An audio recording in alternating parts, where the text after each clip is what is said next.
how it worked then, because his hand can still work in such a way. Embedded in these stories are those great workings of displays of his greatness and of his character. And we get to know the God of the Bible, the God of heaven, the God that cares about us through these stories. Because you see everything that he does and how he works on the behalf of his people to bring himself glory and for our best good.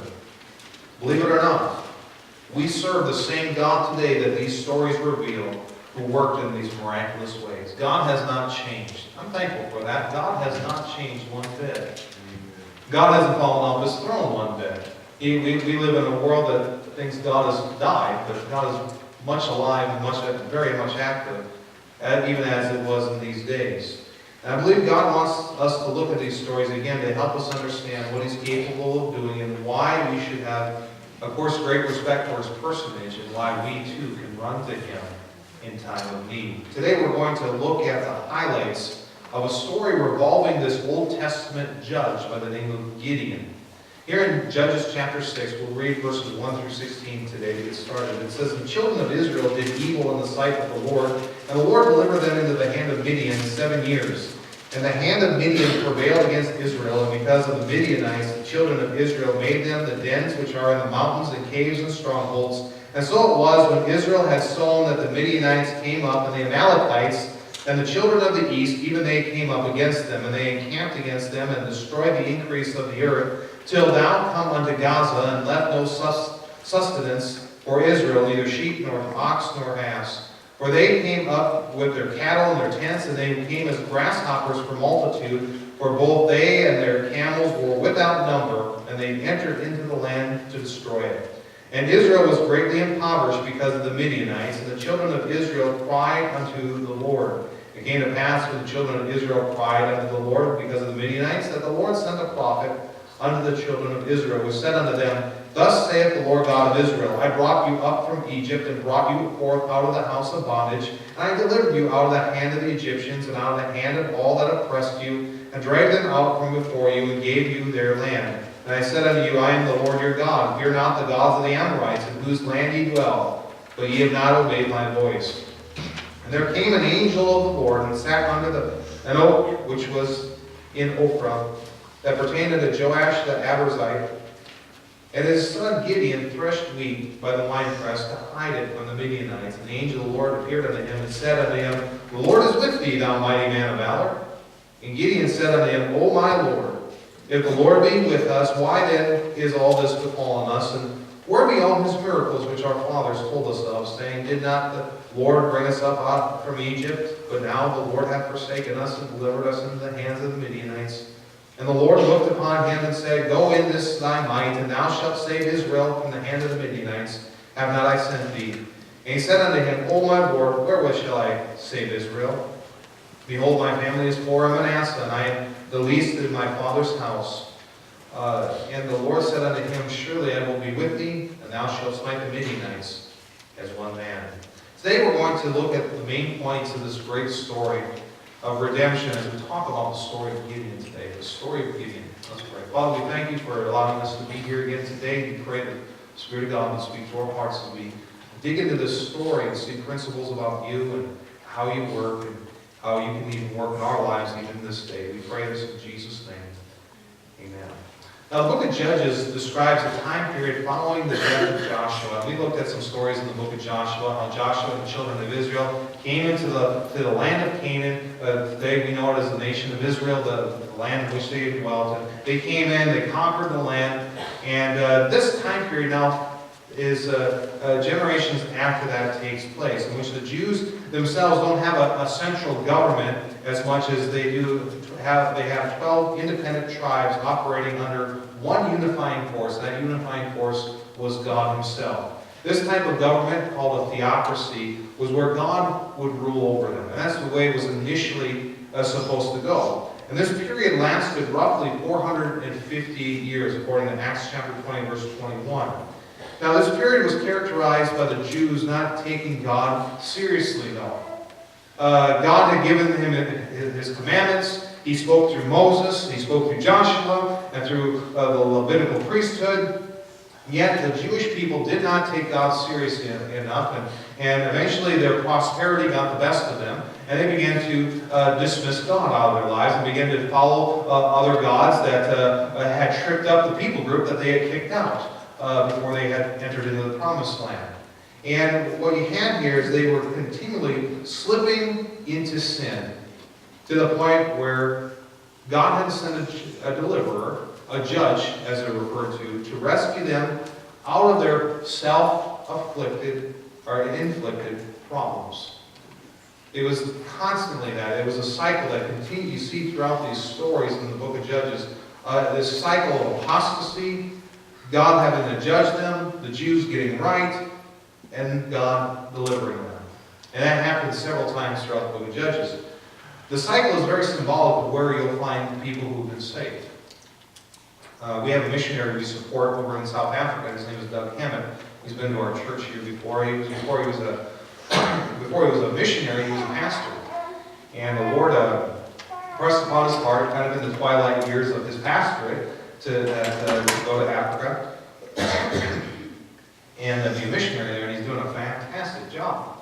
But I remember when I was in Bible college, he came and taught a week at our Bible college, and I had an opportunity to sit down and talk to him. We were talking about some different things, and he mentioned this cycle that he said over the years as pastor that he saw people go through. Either they were retracting into sin, they were reaping from their sin, they were repenting of their sin, or they were in revival and having victory over their sin. He said every saved person, every born-again Christian is somewhere in that cycle, and that we all go through it. And I believe there's a lot of truth to what he was mentioning there. And the question I have for us today, what part of the cycle are you in today?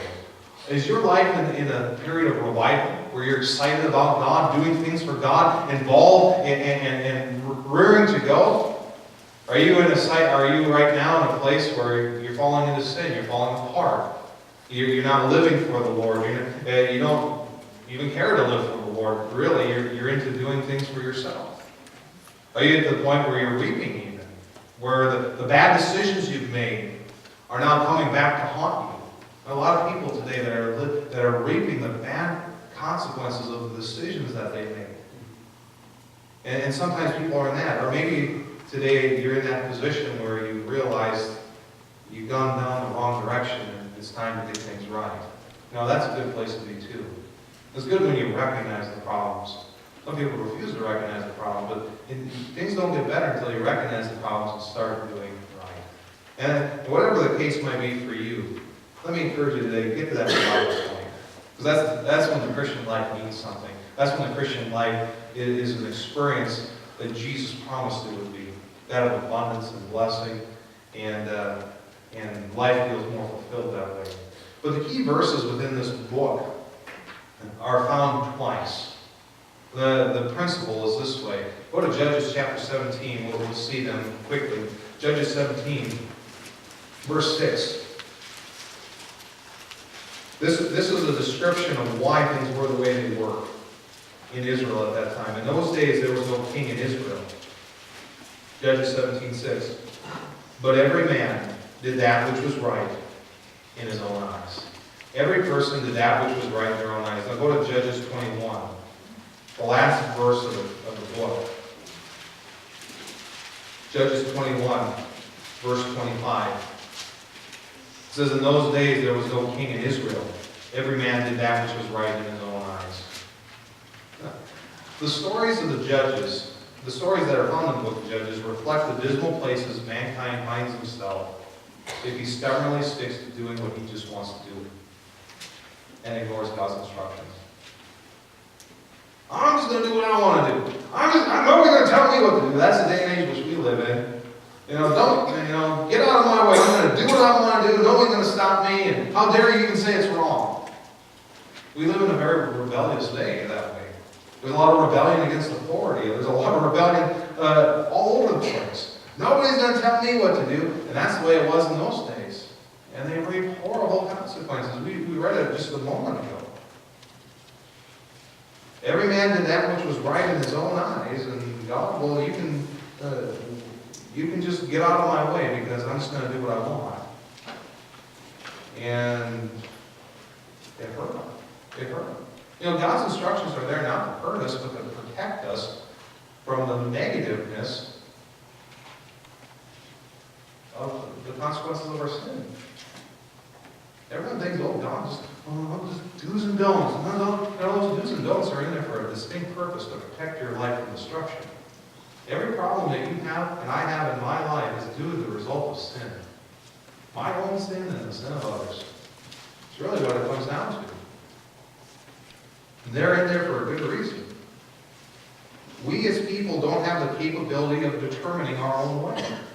We need God's help. Jeremiah 10:23.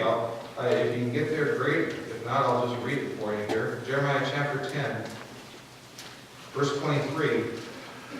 The Bible says, O Lord, I know that the way of man is not in himself. It is not in man that walketh to direct his steps. You and I, we need God's help.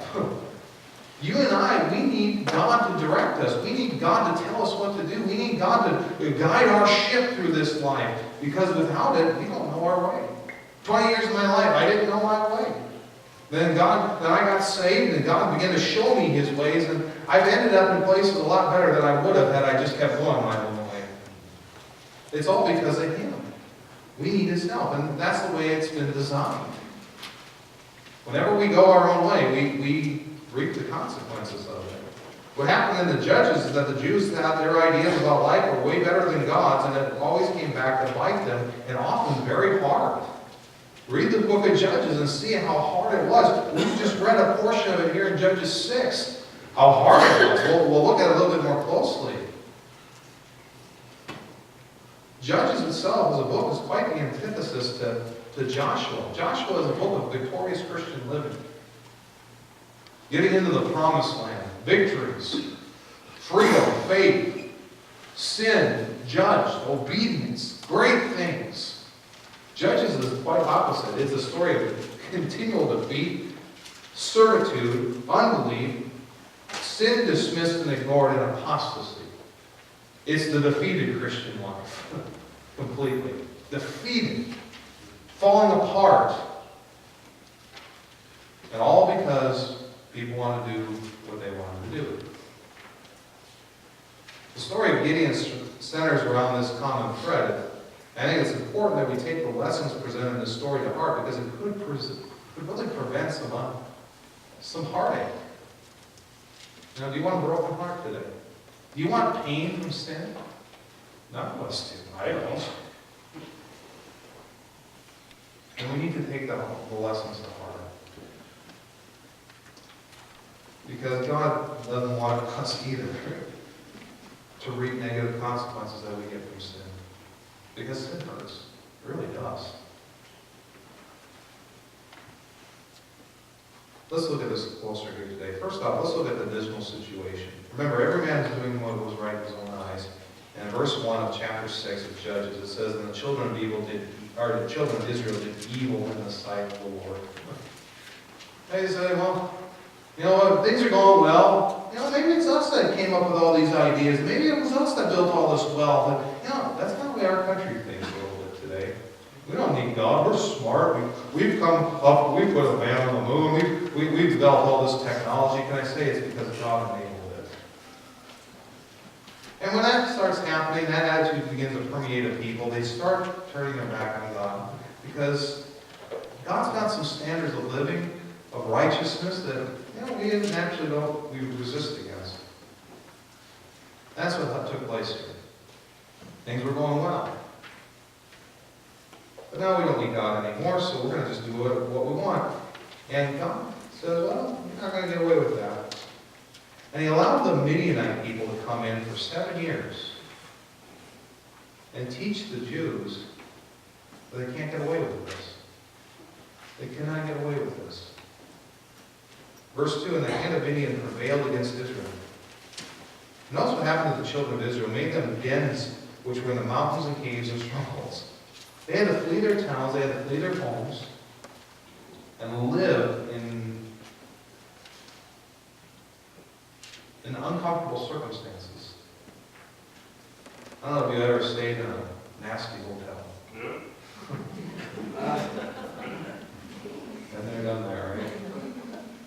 Oh, that's terrible. Let me tell you something. This would make us, I was going to say a name, but I better not. That hotel room would feel like a 5-star hill.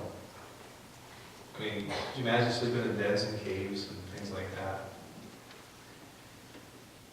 And they encamped and destroyed the increase of the earth. In other words, they were destroying their crops. That's how people survived back in those days. You know, they didn't have Walmart. They didn't have Rainbow Foods or Cub Foods or whatever foods they would go to. You know, their crops were gone. It says they left them no sustenance. In other words, the ability to live. They took out their cattle and their sheep and things like that. And it says in verse 5, and they came up with their cattle and they were grasshoppers for multitude. In other words, the enemy came in and was such a flood they were overwhelming them. They couldn't fight it back. And verse 6, and Israel was greatly impoverished because of the Midianites, and the children of Israel cried unto the Lord. You know what? It got so low. We studied Jericho, the fall of Jericho, and all these victories that they had. I mean, it just seemed like they were unstoppable. But when God removed His presence because of sin, they were completely weakened. They're completely weakened.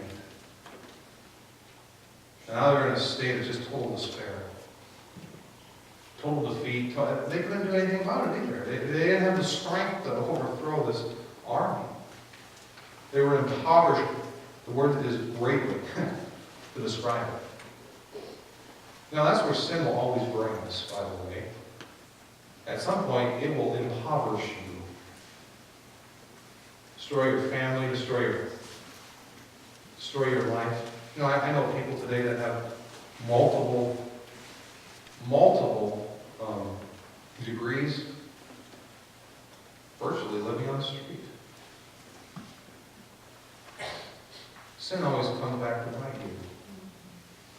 Here we see Israel had forsaken the Lord. They went about living the way they wanted to live instead of obeying God, and they reaped the benefits from it. The benefits aren't very good. The problem is total dismay. They were overwhelmed by this enemy. They could not fight off. They were hungry, living in dens and caves, and the situation was quite rough. Extremely rough. And living in those days was difficult. Difficult. You know, sin has a funny way of making life absolutely miserable, doesn't it?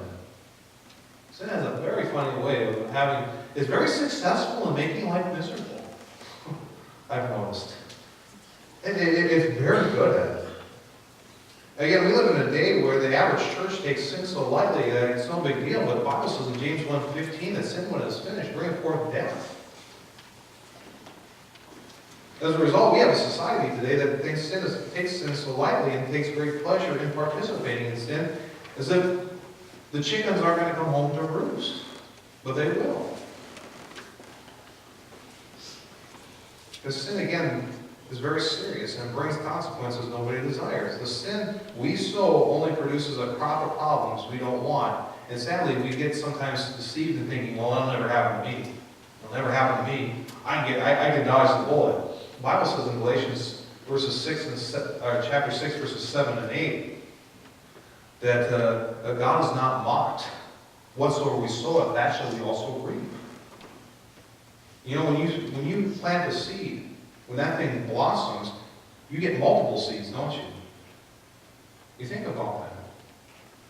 The Bible says in the book of Hosea that you can sow to the wind, and you'll reap the whirlwind.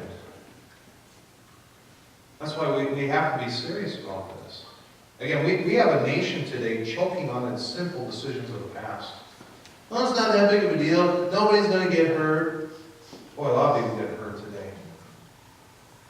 Everyone's up in arms about elections and so forth. This is just the consequences of bad choices, I'll be quite honest with you. You never get good choices when you've made a lot of bad choices.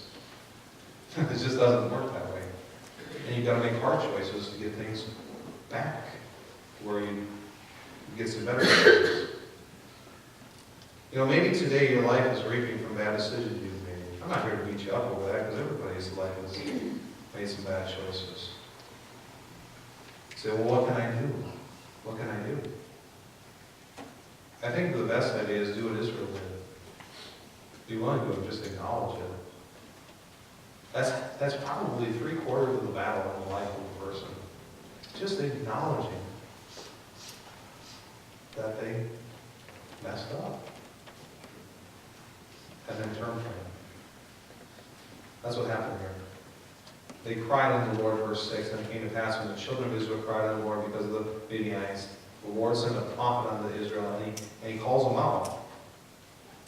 And evidently they repented and said, Lord, we're wrong. We messed up. You know what? That's half the battle. Is just being willing to say, I messed up. And what's great about God is that God is willing to show great mercy if we just acknowledge what we did wrong. But that's the battle. I haven't done everything wrong. We've done a lot more wrong than we realize. Done a lot more wrong than we realize. Well, I've never robbed a bank. You don't have to rob a bank, but have you had hatred in your heart? Have you ever told a lie? Have you ever gossiped? Well, we all done that, haven't we? It's just willingness to come clean, acknowledge what we've done, and turn from it. Sometimes, too, the love of sin, some will not do that, and they keep making bad choices and causing their problems to go from bad to worse. Oh, I don't know how many times I've begged some folks, don't do that. It's like, they're cleaning up more mess. And it's like, look, God will give you the grace to do the right thing if you choose to do the right thing.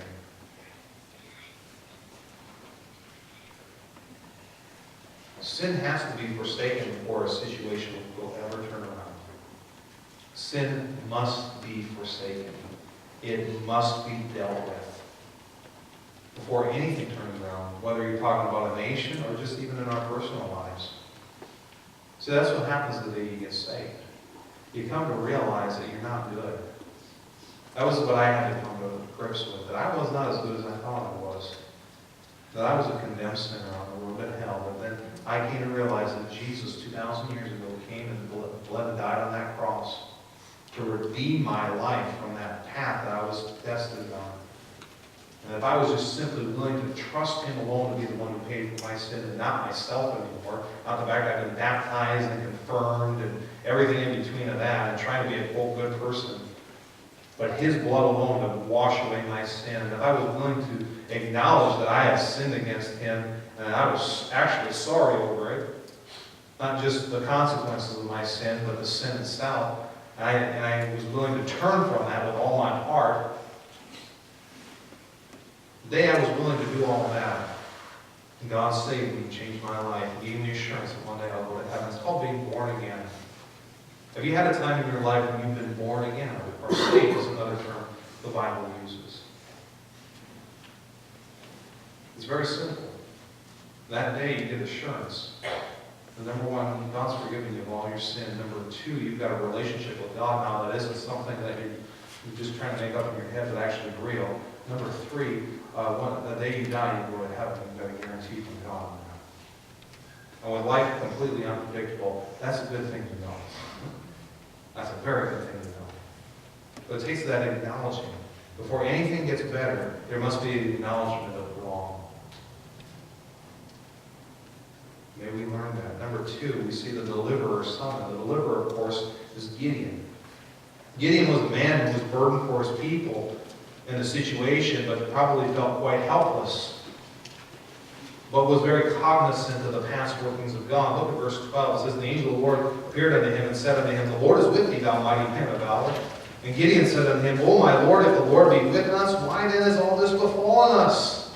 And where be all those miracles which our fathers told us of, saying, did not the Lord bring us up from Egypt? But now the Lord hath forsaken us and delivered us into the hand of the Midianites. And the Lord looked upon him and said, go in this thy might.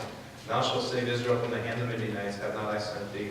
Notice here, he was very cognizant of the past workings of God. It's the first thing that came out of his mouth. One of the first things of God. God, why are all these things happening? What happened to those miracles in the past and your workings? And why are you forsaken? If you're with us, Lord, where are you? God's like, I'm right here. Never left. But finally, people start getting right. And now I'm here to help. But Gideon was burdened. Now I'm burdened for my country. I love my country. I'm burdened for other countries along the world where people are suffering and need Jesus Christ. Would that burden stir us like Gideon to the point where God will say, hey, you down there, I want to use you to reach whatever people group. Well, evidently, this Gideon had never thought in his wildest dreams that God would ever use him in such a way as he would. Because Gideon himself even admitted he was a fearful man. You notice here he was threshing wheat by the winepress. He was hiding from the Midianites. He was afraid. He had a lot of reason to be afraid. The Midianites were always tended to, if they saw anybody, they came in and stole all the food. Verse 15, he says, and he said to them, Oh, my Lord, wherewith shall I save Israel? Behold, my family is poor in Manasseh, and I am the least in my father's house. I want to see here, he puts himself and his family in such a low setting. He's like, I'm not a big shot. I don't have a radio program. I don't have a television program. I'm not nationally known. I don't have all this money. I don't even have, maybe didn't even have an education and all this kind of stuff. All the things that we think are important. No, God says, no, you're a man with a heart that has a burden. And you're talking about things that more people need to be talking about. The miracles and the working of Almighty God. And God saw his heart. So I can do something with this person. Despite all those things, God was telling him he could defeat this overwhelming army, which, if I were Gideon, I'd have a hard time believing that too. And God spends a lot of time just trying to build the faith of Gideon, and that's really what you see through the rest of the chapter. You won't read it for the sake of time. But despite all that Gideon saw in himself, God saw somebody he could work through, and did. Maybe today you don't feel you have much to offer God, but maybe today you feel weak in a variety of ways. But can I say that any weakness you have is just an opportunity for God to show his greatness? Just an opportunity for God to exercise his mighty muscles, to bear his holy arm, to show you and the world what God can do through somebody. And by the way, it's usually through weakness that God does that. Why? Because he doesn't want us stealing his glory. He wants people to know that it's him that did it. Why would he want that? So people are drawn to him. When people are drawn to him, they get saved, their lives change, good things happen. Nothing good happens when a person is drawn to a personality. Never. They just pop the head of the personality, and one day that head explodes, figuratively speaking.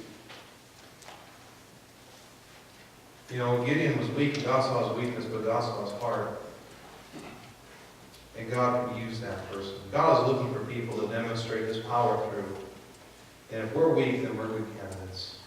We're very good candidates. Paul, in 2 Corinthians chapter 12, if you want to flip that over there, has some weaknesses going on. By the way, if you read through the Acts and his epistles, he says of himself that he was not an eloquent speaker. He was rude of speech. He wasn't some dynamic person. It appears that he wasn't even much to look at. Maybe from some of the meetings he took. I don't know. But his ministry, as he wrote to the Corinthians in the early part, 1 Corinthians chapter 2, he said it was a demonstration of the power of God that made a difference. And he mentions here his weakness as a result of a thorn in the flesh. But he had experienced other ones as well. And he says here in 2 Corinthians 12, we'll pick it up in verse 9. It says, And then he said unto me, My grace is sufficient for thee, for my strength is made perfect in weakness. Most gladly therefore will I rather glory in my infirmities, that the power of Christ may rest upon me. Therefore I take pleasure in infirmities and reproaches and necessities and persecutions and distresses for Christ's sake. For when I am weak, then am I strong. Not a lot I can pull out of here, but can I say this? God's leading you to do something for his glory and honor. Can I say, and you're sitting there calculating how you can't do it, how you've got this weakness and this frailty and all this kind of stuff. Can I tell you, just throw that stuff away and start just do what God's telling you to do? Because you might be quite surprised what he does through you. Very surprising sometimes. God isn't looking for the big shots. He's looking for the humble servants who just give their hearts to Him. That's what He's looking for. It's very common for God to go out and find the least likely people to do extraordinary things through. Very, very common in Scripture. And when He does that, He again gets all the glory, and people see Him for who He is. And people are drawn to Him, and they turn to Him. And that's a very good thing, because that's the only thing that can change the heart of a person, is when people find God, if you will. We as people get the privilege and honor in being people who God has chosen to use. We forget how much of a privilege that is. I mentioned that during the 9:30 hour, that God lets us come along. God lets us come along. God lets us be part of His things. Because what He does is the most important thing that goes on in this world. Above any election, above any Super Bowl or any World Series, or above any deal that's brokered on Wall Street, what God does impacts people for all eternity.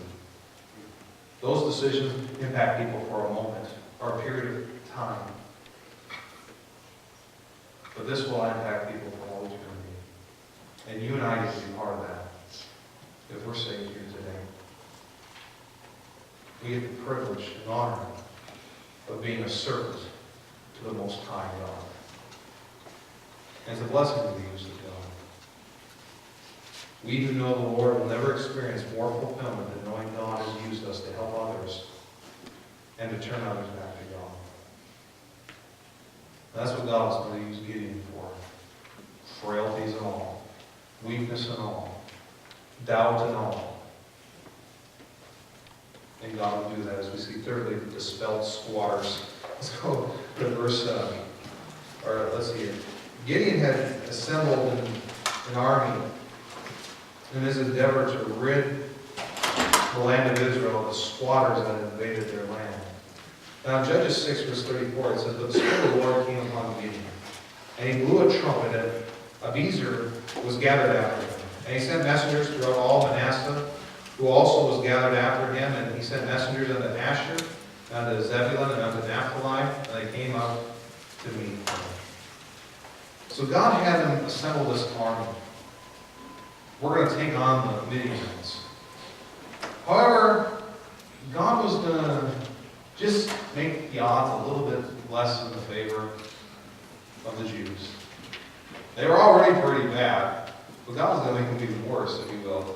Because God was going to whittle down that army quite a bit. If you go to chapter number 7, we'll read, start at verse 1, we'll just read through this passage here. Then Jerubbaal, who was Gideon, and all the people that were with him, rose up early and pitched beside the well of Perah, so that the host of the Midianites were on the north side of them by the hill of Morah in the valley. And the Lord said unto Gideon, "The people that are with thee are too many for me to give the Midianites into their hands.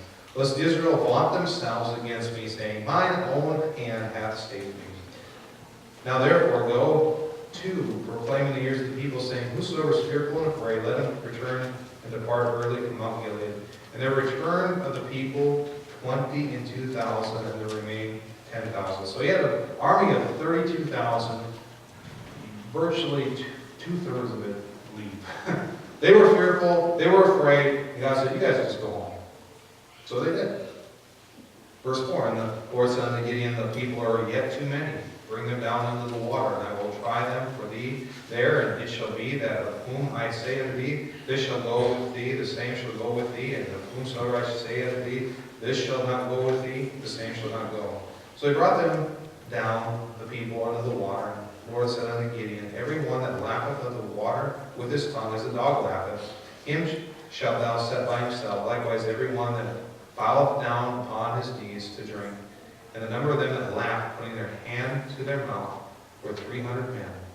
But he and all the rest of the people bowed down upon their knees to drink water. And the Lord said unto Gideon, by the 300 men that laughed will I save you, and deliver the Midianites into thine hand. Let all the other people go every man unto his place. So the people took victuals in their hand, their trumpets, and he went, all the rest of Israel, every man unto his tent, and retained the host 300 men, and the host of Midian was beneath them in the valley. So you see here, God rules this all the way down to 300 people. That was it. That's all he wanted. God wanted to make sure that everyone knew who was responsible for the victory. So he made the odds unbelievable against the Jews for them to accomplish this themselves. So why is this so important? Again, if they thought that they could throw off the Midianites themselves and the Confederate group of other groups that were with them, the Amalekites, I believe it was probably the Edomites as well, they would have just kept on living the same way they were. But that's what got them in trouble to begin with. People had to once again fear God in that land. And they would fear God by seeing what he would do with 300 men against, again, an army that spread themselves like grasshoppers over the hills. Multitudes of people. And God gives Gideon, despite this, I'm sure Gideon was like, oh boy, how am I going to do this? I know this that would have been. But God gave him assurance of this victory over this large group of invaders. As you pick up in verse 9, it goes on, it says, it came to pass the same night that the Lord said unto him, Arise, get thee down unto the host, for I have delivered it into thy hand. But if thou fear to go down, go thou with Phurah, thy servant, down to the host, and thou shalt hear what they say, and afterward shall thy hands be strengthened to go down unto the host. Then went he down with Phurah, his servant, unto the outside of the armed men that were in the host. And the Midianites and the Amalekites and all the children of the east lay along the valley like grasshoppers for multitude. And their camels was without number, as the sand by the seaside of the multitude. And when Gideon was come, behold, there was a man that told a dream unto his fellow, and said, Behold, I dreamed a dream, and behold, a cake of barley bread tumbled into the host of Midian, and came unto a tent, and smote it, that it fell, and overturned it, that the tent lay along. And his fellow answered and said, This is nothing else save the sword of Gideon, the son of Joash, a man of Israel, for unto his hand hath God delivered Midian and all the host. And it was so, when Gideon heard the telling of the dream and the interpretation thereof, that he worshipped and returned unto the host of Israel, and said, Arise, for the Lord hath delivered unto you, into your hand, the host of Midian. This solidified in Gideon's heart that God's presence was with him. So he began to organize this army, and he came up with this plan, or as God gave him a plan, to encamp around the valley there. They was facing out, and they would have a lantern that was covered, and at the sound, at the notification, they would break that lantern, or they break the covering over it, and the lantern would show. And it looked as if the whole multitude was surrounded by people. Well, it caused quite a stir when they took place. When they blew the trumpet, they yelled the sword of the Lord of Gideon. They broke they broke that covering over those lanterns. And as a result, verse 22 says verse 21 we'll look at it. So then they stood every man in his place around about the camp, and all the host ran and cried and fled. And the 300 blew the trumpets, and the Lord set every man's sword against his fellow, even throughout all the host. And the host fled to Bethsheba, and to Zerath, and to the border of Abel-Meholah, unto Tebeth. And they began to pursue, and there's some battles that take place. But by the time it was all said and done, Gideon had pushed the Midianites out of the land of Israel. Look at Judges 8, verse 28. It says, thus was Midian subdued before the children of Israel, so that they lifted up their heads no more, and the country was in quietness 40 years in the days of Gideon. Now, what do we learn from this situation? Simply, sometimes our enemies seem to overwhelm us, and they seem we don't seem to have the ability to overtake them as the Midianites were, along with their Confederate army. And we have this idea that we think there's no hope that exists, that as long as God sits on his throne, though, our enemies can be defeated. They may be people, or they just may be things that we get tripped on all the time, tripped up in our own life. But whatever they might be, they can be defeated. God has ways of defeating our enemies if we let him. And sometimes they might not appear to be logical, just like Jericho. Didn't appear to be logical to march around that ancient city 7 times, or 1 time a day for 6 days, and then 7 times and blow these trumpets, and these walls were supposed to fall down. But that's what God said to do, and they did it, and the rest was history.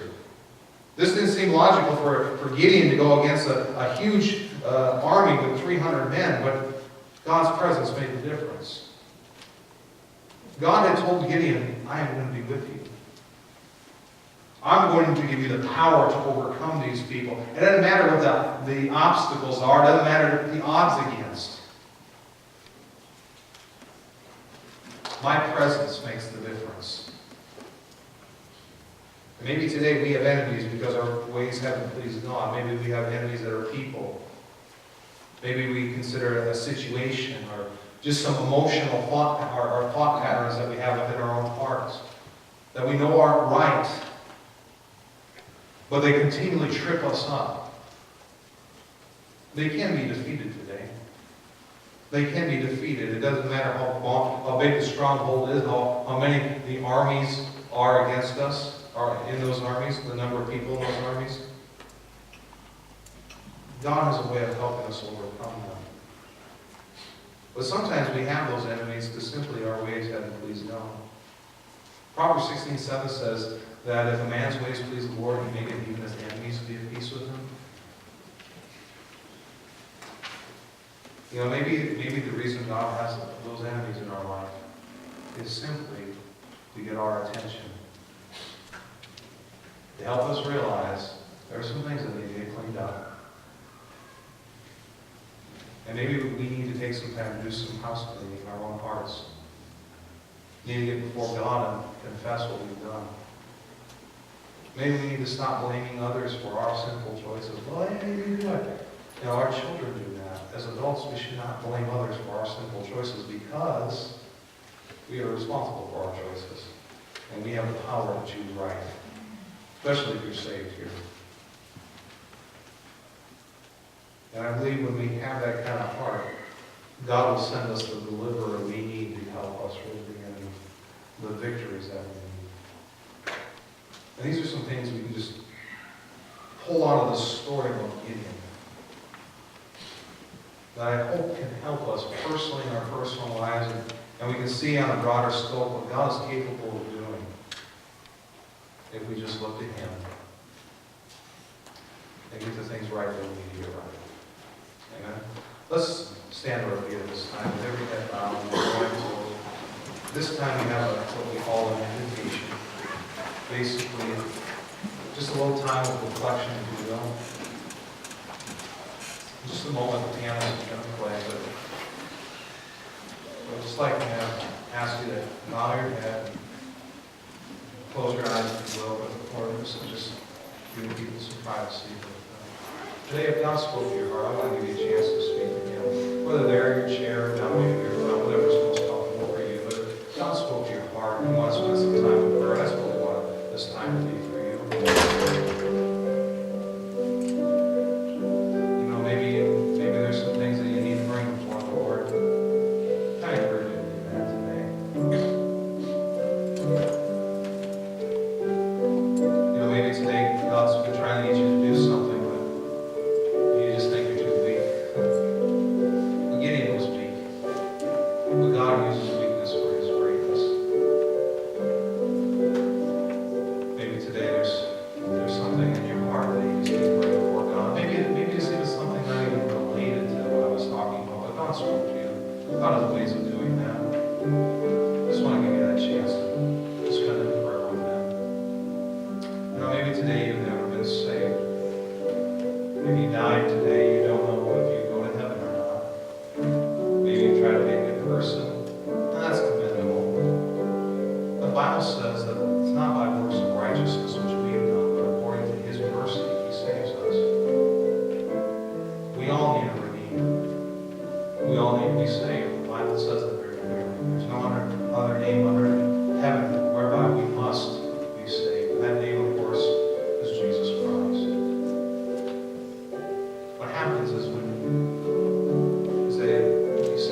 blot out your sins with His shed blood.